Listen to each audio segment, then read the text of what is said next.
अस्सलाम वालेकुम स्टूडेंट्स, मैं हूं इज़्ज़ा बतूल। आज मैं आपको इलेक्टिव सब्जेक्ट्स की कंप्लीट पेपर प्रेजेंटेशन बताऊंगी।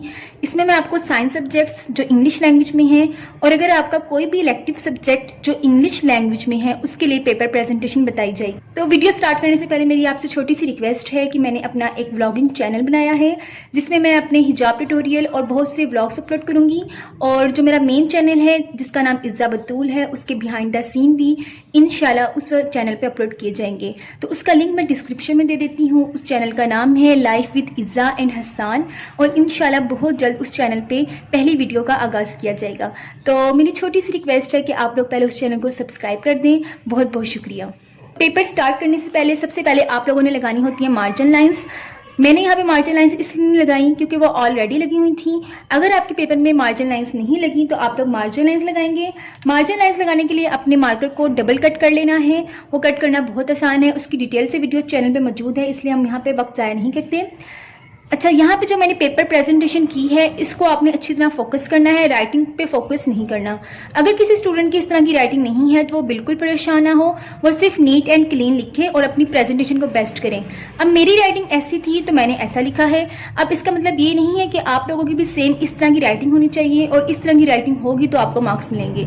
आप लोग सिंपल सिंपल लिखें, नीट एंड क्लीन लिखें, हर चीज़ को परमानेंट करें और जो टिप्स एंड ट्रिक्स मैं आपको बताने लगी हूँ सिर्फ उसको फॉलो करें। यहाँ पे मैं आपको बोर्ड आंसर शीट भी दिखाती हूँ ताकि आपको आइडिया हो जाए कि क्या उसमें इतनी स्पेस होती है शॉर्ट क्वेश्चंस को अटेम्प्ट करने की। तो जी, ये बोर्ड आंसर शीट है, इसकी डिटेल से वीडियो मेरे चैनल पे मौजूद है। इसको सॉल्व किस तरह करते हैं उसका लिंक भी मैं डिस्क्रिप्शन में दे देती हूँ। तो ये देखें, ये इस आंसर शीट का फर्स्ट पेज है जिसपे हमने शॉर्ट क्वेश्चंस अटेम्प्ट करनी होती हैं। अब आप इसकी विड्थ देख सकते हैं और लेंथ भी देख सकते हैं कि एक आम पेपर के मुकाबले में ये काफ़ी बेस्ट है। देखिए, लेंथ के हिसाब से भी और विड्थ के अकॉर्डिंग भी। तो यानी कि आप जो पेपर प्रेजेंटेशन में आपको बताने लगी हूँ, आप इजीली बोर्ड के पेपर में इस तरह की प्रेजेंटेशन कर सकते हैं। अब मैं आपको दिखाती हूँ कि बोर्ड के पेपर में जो मैंने प्रेजेंटेशन सॉल्व की है, इसकी वीडियो भी चैनल पे मौजूद है, वो भी आप देख सकते हैं, लेकिन अभी हम इसको डिस्कस नहीं करेंगे। इसमें इसका बताने का मकसद ये है कि देखिए, इसमें इंक इस तरह की होती है, इतनी ज़्यादा नहीं फैलती और मार्कर्स का कलर्स और पेन का कलर्स इस तरह का लगता है। ये देखें, थोड़ा सा ना ये लाइट है। आम पेपर के मुकाबले में जो आम पेज होता है वो ज़्यादा वाइट होता है। तो यहाँ पे मैंने शॉर्ट क्वेश्चंस को 7 हिस्सों में डिवाइड किया, यानी कि मैं आपको 7 तरीकों से शॉर्ट क्वेश्चन अटेम्प्ट करने के तरीके बताऊंगी। सबसे पहला पॉइंट, अगर आपसे वो शॉर्ट क्वेश्चन में डेफिनेशन पूछते हैं और साथ उसकी एग्जाम्पल, तो उसको सॉल्व करने का तरीका क्या है। किसी भी क्लास में आप पढ़ते हैं, डेफिनेशन और एग्जाम्पल वाले शॉर्ट क्वेश्चन को अटेम्प्ट करने का ये तरीका है। सबसे पहले आपने ऊपर सेक्शन 1 की हेडिंग देनी है, क्योंकि सेक्शन 1 शॉर्ट क्वेश्चंस का होता है और सेक्शन 2 लॉन्ग क्वेश्चंस का होता है। ये हेडिंग आपने पहले देखना है कि क्वेश्चन पेपर में गिवन है कि नहीं। अगर क्वेश्चन पेपर में ये हेडिंग है तो आप दें, अदरवाइज इसको स्किप करें। नेक्स्ट हेडिंग आप क्वेश्चन नंबर 2 की दें, क्योंकि क्वेश्चन नंबर 2 शॉर्ट क्वेश्चन का होता है। इन दोनों को लिखने के लिए यहाँ पे मैंने 605 मास्टर कलम मार्कर यूज़ किया है। 605 मास्टर कलम मार्कर आप लोग खरीद सकते हैं। जिन स्टूडेंट्स के एरिया से नहीं मिल रहा वो हमसे कॉन्टैक्ट करें, नंबर मैं आपको दे देती हूँ। उस नंबर पर आपको 605 मास्टर कलम मार्कर मिलेंगे, डील्स मिलेंगी और इस डील में 605 कलम मार्कर होगा। मैं आपको दिखाती हूँ, ये सारी चीज़ें होंगी, ये पॉइंटर नहीं होगा। 605 कलम मार्कर होगा। जिन स्टूडेंट्स को 604 चाहिए उनको हम 604 दे रही हैं। ये वाला पेन होगा जो पेन मैंने यहाँ पे यूज़ किया है और साथ ही एक क्यूट सी ज्योमेट्री होगी, ठीक है, ये वाली। तो आप लोग ये डील ऑर्डर कर सकते हैं। तो इसको लिखने के लिए मैंने 605 मार्कर यूज़ किया, इन दोनों को लिखने के लिए। अब ये हमारी मेन हेडिंग्स थी। सब हेडिंग्स को लिखने के लिए हम 604 मार्कर यूज़ करेंगे। जिन स्टूडेंट्स को 605 से नहीं लिखना आता वो बिल्कुल परेशान ना हो, वो उसकी जगह 604 मार्कर सिंपल मार्कर यूज़ करें। जिनको 604 भी नहीं लिखना आता वो कट मार्कर ना इस्तेमाल करें, वो सिंपल मार्कर यूज़ करें। उसके बाद आप पार्ट की हेडिंग देंगे। अब पार्ट आप लिखें या ना लिखें, सिर्फ आप नंबरिंग भी दे सकते हैं। अब शॉर्ट क्वेश्चन में कभी भी आपने क्वेश्चन नहीं लिखना, सिर्फ आपने पॉइंट्स बनाने हैं। मुझे काफ़ी लोगों ने इंस्टाग्राम पे अपनी पेपर प्रेजेंटेशन सेंड की थी, तो काफ़ी स्टूडेंट्स ने शॉर्ट क्वेश्चन के पूरी स्टेटमेंट लिखी हुई थी। तो आप लोगों ने कभी गलती नहीं करनी, इससे आपका टाइम वेस्ट होगा। सिर्फ आप हेडिंग बनाएं और शॉर्ट क्वेश्चन अटेम्प्ट करना स्टार्ट कर दें। ये जो लाइन्स आपको नजर आ रही हैं ये आपने कभी भी साथ साथ नहीं लगानी, इससे आपका बहुत ज़्यादा टाइम वेस्ट होगा। अगर आपको लगता है कि अगर पेपर के बाद आपके पास टाइम है तो आप उस वक्त ये लाइंस लगाएं, अदरवाइज आप इन लाइंस को स्किप भी कर सकते हैं। ये ज़रूरी नहीं है कि आप ये लाइंस लगाएंगे तो आपको इसके मार्क्स मिलेंगे। 605 से लिखा है उसके नीचे 605 से लाइन लगाई है, 604 से लिखा है उसके साथ मैंने 604 से लाइन्स लगाई हैं। अब पहला पॉइंट था डेफिनेशन और एग्जाम्पल को हल करने का तरीका। तो ये देखें, डेफिनेशन सॉल्व की, उसके साथ कोई फॉर्मूला है, कोई एग्जाम्पल है या ऐसा यूनिट्स है, उसको लिखने का तरीका। कोशिश करें कि डेफिनेशन को दरमियान में लिख लें, लेकिन अगर आप दरमियान में नहीं लिखना चाहते तो ये तरीका भी बेस्ट है। मैंने इसलिए दरमियान में नहीं लिखा क्योंकि ऊपर से मैं इतनी हेडिंग्स और इतना खुला खुला लिख के आ रही थी। अगर मैं ये डेफिनेशन भी मिड में लिख देती तो ये होना था कि इसने खुला खुला लिखने के चक्कर में ये जाहिर करने की कोशिश की है कि मैंने ज्यादा काम किया हुआ है। तो आपने अपना यहाँ पे माइंड यूज करना है, या तो आप दरमियान में लिखें या फिर इस तरह सिंपल पैराग्राफ्स बना के लिखें। उसके बाद मैंने फॉर्मूला देकर इसको प्रोमिनेंट किया और ऐसा यूनिट और हर चीज को अच्छी तरह प्रोमिनेंट किया। फर्स्ट पॉइंट हमारा क्लियर हो गया। कोई भी डेफिनेशन या एग्जांपल आ जाए उसको लिखने का ये तरीका है। इसी तरह मैंने ये वाला शॉर्ट क्वेश्चन अटेम्प्ट किया, डेफिनेशन लिखी, उसकी जो उन्होंने इजाफी चीजें होती है जैसे फॉर्मूला होता है, ऐसे यूनिट्स होते हैं, एग्जाम्पल होती हैं, उसको लिखी। तो आपने हर चीज को प्रोमिनेंट करके लिखना है ताकि चेकर को पता चल जाए कि बच्चे को आता है, वो आपको नंबर दे दे। फर्स्ट पॉइंट आपका क्लियर हो गया। अब सेकंड पॉइंट की तरफ चलते हैं कि अगर कोई शॉर्ट क्वेश्चन आए जिसमें हमने पॉइंट्स बना के लिखने हो तो उसको अटेम्प्ट करने का क्या तरीका है। ये देखिए, कोई शॉर्ट क्वेश्चन आया, पॉइंट्स की फॉर्म में लिखने हैं तो पॉइंट्स बना के लिखनी है। यहाँ पे कोशिश करें कि आप पॉइंट्स की नंबरिंग दे दें। मैंने नंबरिंग नहीं दी, आपने कोशिश करनी है कि पॉइंट्स की नंबरिंग दे दें। अब नंबरिंग देते हुए आपने एक बात का ख्याल रखना है, आपने वो वाली नंबरिंग नहीं देनी जो आपने यहाँ पे दी होगी। ये देखिए, ये पेपर, ये क्वेश्चन पेपर की नंबरिंग है ना, ये आपने नहीं देनी। आपने यहाँ पे ये रोमन थी, ये मैंने नहीं दी, मैंने दूसरा लिखा है 1 2 3 इस तरह लिखा है। ठीक है, आपने इस बात का ध्यान रखना है। यहाँ पे इसी तरह इस शॉर्ट क्वेश्चन को अटेम्प्ट किया है, पॉइंट्स थे, मैंने उनको अच्छी तरह प्रोमिनेंट कर लिया। अब चलते हैं जी पॉइंट 3 की तरफ। अगर कोई शॉर्ट क्वेश्चन ऐसा आता है जो पैराग्राफ की फॉर्म में हो, उसमें हम किसी चीज़ को हाईलाइट नहीं कर सकते, उसमें कोई डेफिनेशन नहीं है, कोई ऐसा यूनिट नहीं है, कोई फॉर्मूला नहीं है, कोई हेडिंग नहीं बनती, तो उसको हल करने का क्या तरीका है। जैसे ये एक पैराग्राफ की फॉर्म में आया था शॉर्ट क्वेश्चन, ठीक है, इसमें कोई हेडिंग नहीं बन रही थी, ना इसमें कोई डेफिनेशन थी, तो मैंने इसको लिखने का तरीका ये बनाया, अंदर से जो इंपॉर्टेंट पॉइंट्स हैं सिर्फ उसको हाईलाइट कर दें, जैसे मैंने किया हुआ है। और हमेशा ये अंदर की चीज़ों को हाईलाइट करने के लिए आपने 604 मार्कर यूज़ करना है, 605 से कभी नहीं करना। 604 और 605 में क्या डिफरेंस है, जिन स्टूडेंट्स को इन दोनों मार्कर्स का पता होता है उनको अच्छी तरह पता होगा। 605 मार्कर जरा मोटा लिखता है और 604 मार्कर जरा बारीक लिखता है। अब देखिए, मैंने हेडिंग्स के लिए 604 मार्कर्स बनाए हैं, इसको भी 604 मार्कर्स लिखा है। 3 पॉइंट्स आपके क्लियर हो गए। फर्स्ट था शॉर्ट क्वेश्चन अगर है डेफिनेशन और एग्जाम्पल, सेकंड था अगर सिर्फ पॉइंट्स आए, थर्ड था कि अगर पैराग्राफ आए शॉर्ट क्वेश्चन में और उसमें कोई चीज़ हाईलाइट ना होती हो। अब चलते हैं जी फोर्थ पॉइंट की तरफ। फोर्थ पॉइंट है कि हमने किसी शॉर्ट क्वेश्चन में टू द पॉइंट बात लिखनी हो, छोटी सी बात और टू द पॉइंट। ये देखें, ये शॉर्ट क्वेश्चन बहुत छोटा था, टू द पॉइंट बात लिखनी थी, तो मैंने टू द पॉइंट बात लिखने के लिए इसको थोड़ा सा मिड में करके लिख दिया। तो आप लोग भी टू द पॉइंट बात जब लिखनी हो तो इस तरह खूबसूरत सा लिख सकते हैं जिसकी कोई हेडिंग भी ना बनती हो, और इस तरह दरमियान में करके चीज़ों को प्रोमिनेंट कर सकते हैं। जो बहुत इंपॉर्टेंट शॉर्ट क्वेश्चन होता है कि दो चीज़ों के दरमियान अगर उन्होंने डिफरेंस पूछा हो तो उसको हल करने का क्या तरीका है। ये देखिए, इन दोनों के दरमियान उन्होंने डिफरेंस पूछा था, दरमियान में मैंने लाइन लगाई, दोनों चीज़ों को लिखा। और अब डिफरेंस लिखते हो एक बात का आपने ध्यान रखना है, जहां पे इसका फर्स्ट पॉइंट क्लियर हो, कंप्लीट हो, वहीं पे दूसरे वाले का फर्स्ट पॉइंट होना चाहिए। कोशिश करें कि हो जाए। अगर नहीं हो रहा तो इसका फर्स्ट पॉइंट अगर लंबा है, इसका छोटा है तो फिर चल जाएगा, लेकिन कोशिश करेंगे दोनों पॉइंट्स एक टाइम पे क्लियर हो, एक टाइम पे कंप्लीट हो। तो डिफरेंस लिखते हुए आपने पॉइंट्स लास्ट में बनानी है और एग्जाम्पल देना नहीं भूलनी अगर एग्जाम्पल्स हैं। इसी तरह मैंने अपने जो नोट्स आपके साथ शेयर किए थे उसमें मैंने ये वाला पेज भी अटैच किया था जिसमें मैंने डिस्टेंस और डिस्प्लेसमेंट का डिफरेंस बताया था। अब यहाँ पे पॉइंट्स नहीं बन रहे थे 1 2 3, तो मैंने नहीं लिखा।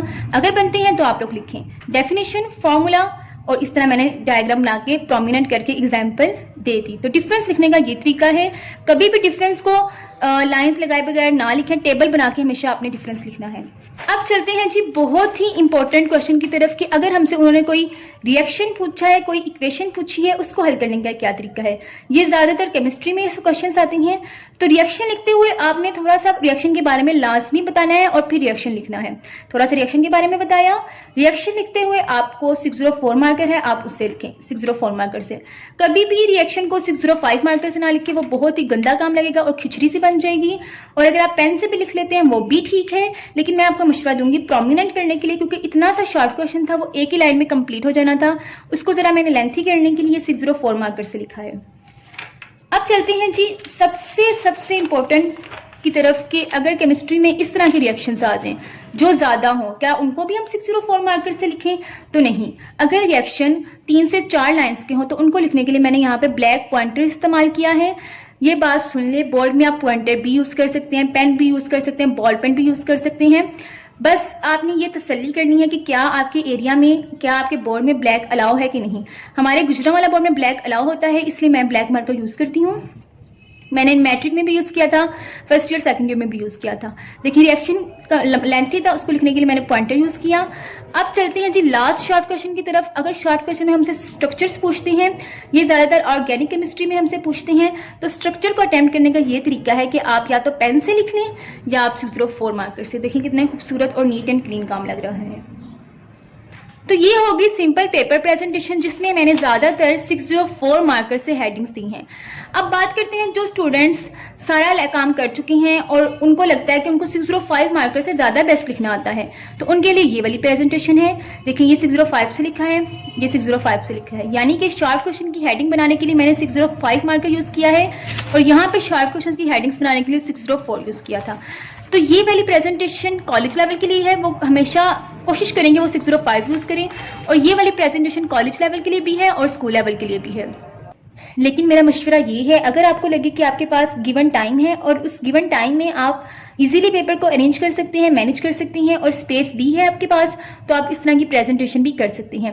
मैंने फर्स्ट ईयर और सेकंड ईयर में इस तरह की प्रेजेंटेशन की थी और मेरा पेपर भी इजीली सॉल्व हो गया था और मुझे कोई इस तरह की परेशानी का सामना नहीं करना पड़ा था। लेकिन मेरा मशवरा ये है कि आप पहले एक दफ़ा इस तरह की प्रेजेंटेशन की प्रैक्टिस करें, फिर बोर्ड के पेपर में इस तरह की प्रेजेंटेशन करें। डेफिनेशन को अटेम्प्ट करने के लिए मैंने यहाँ पे पॉइंटर यूज़ किया, यूजेस बताए और उसके लिए पेन यूज़ किया। मेथड्स थे तो उन मेथड्स को मैंने तरतीब से और अच्छी तरह प्रोमिनेंट करके सॉल्व किया। तो ये हो गए 7 मेथड्स। शॉर्ट क्वेश्चंस को अटेम्प्ट करने के लिए मैंने आपको 7 तरीके बता दिए। अब चलते हैं जी लॉन्ग क्वेश्चन की तरफ। लॉन्ग क्वेश्चन में अमूमन सेक्शन की हेडिंग होती है, इसलिए आपने लाजमी सेक्शन की हेडिंग दी। लॉन्ग क्वेश्चन जो सा आप कर रहे हैं वहाँ पे क्वेश्चन नंबर 5 लिखेंगे। अब लॉन्ग क्वेश्चन के 2 पार्ट्स होते हैं, पार्ट ए और पार्ट बी। पार्ट ए में जो होता है लॉन्ग क्वेश्चन होता है और ज़्यादातर पार्ट बी में फिजिक्स में न्यूमेरिकल्स होते हैं। तो यहाँ पे आपने लाजमी मेंशन करना है पार्ट ए। मैंने नहीं किया, मुझे याद नहीं रहा, लेकिन आपने लाजमी लिखना है पार्ट ए। जो लॉन्ग क्वेश्चन था उसको लिखने के लिए मैंने 605 मार्कर, प्रोमिनेंट था, प्रोमिनेंट करने के लिए 605 मार्कर यूज़ किया। बाकी सब हेडिंग्स बनाने के लिए मैंने 604 मार्कर यूज़ किया। ये देखें सब हेडिंग्स बनाने के लिए 604 मार्कर यूज़ किया। तो आपने जब भी लॉन्ग क्वेश्चन करना है, ये डेफिनेशन थी, इसको मैंने प्रोमिनेंट करने के लिए दरमियान में लिख दिया और कॉमर्स लगा दिया। तो आप लोग भी ये तरीका कर सकती हैं, सब हेडिंग्स बनाई, अच्छी तरह प्रोमिनेंट करें। नेक्स्ट लॉन्ग क्वेश्चन का डेफिनेशन थी, उसको प्रोमिनेंट किया। एग्जाम्पल लाजमी लिखी, एग्जाम्पल की प्रॉपर हेडिंग बनाई। डायग्राम्स बनाने के लिए कभी भी 605 मार्कर यूज़ ना करें, हमेशा 604 मार्कर या सिंपल मार्कर से आप डायग्राम्स बनाएं। डायग्राम्स बनाने के लिए आपने कभी भी लेड पेंसिल का यूज़ नहीं करना। पंजाब बोर्ड में हमें सख्ती से मना थी, हम लोग सिर्फ मैथ के ज्योमेट्री के क्वेश्चंस करने के लिए लेड पेंसिल लेके जाते थे। उसके अलावा फेडरल बोर्ड में उन्होंने अलाउ किया है, आप लेड पेंसिल भी यूज़ कर सकते हैं। तो ये हो गया लॉन्ग क्वेश्चन को अटेम्प्ट करने का तरीका। अब चलते हैं लॉन्ग क्वेश्चन के सेकंड पार्ट की तरफ, जो होता है न्यूमेरिकल। अब न्यूमेरिकल अमूमन एक पेज में कंप्लीट हो जाता है। अगर एक पेज में हो रहा है तो आप इस तरह खुला खुला और प्रोमिनेंट करके लिखें। अगर 2 पेजेस का है तो आप थोड़ा सा उसको खुला ना लिखें। अब जैसे पार्ट बी की हेडिंग दी 605 से, ये मैंने हेडिंग दी है टेम्पो मार्कर से। आप टेम्पो मार्कर भी यूज़ कर सकते हैं। टेम्पो मार्कर इस तरह का होता है, ये बिल्कुल 605 की तरह लिखता है, बस 19-20 का फर्क होता है।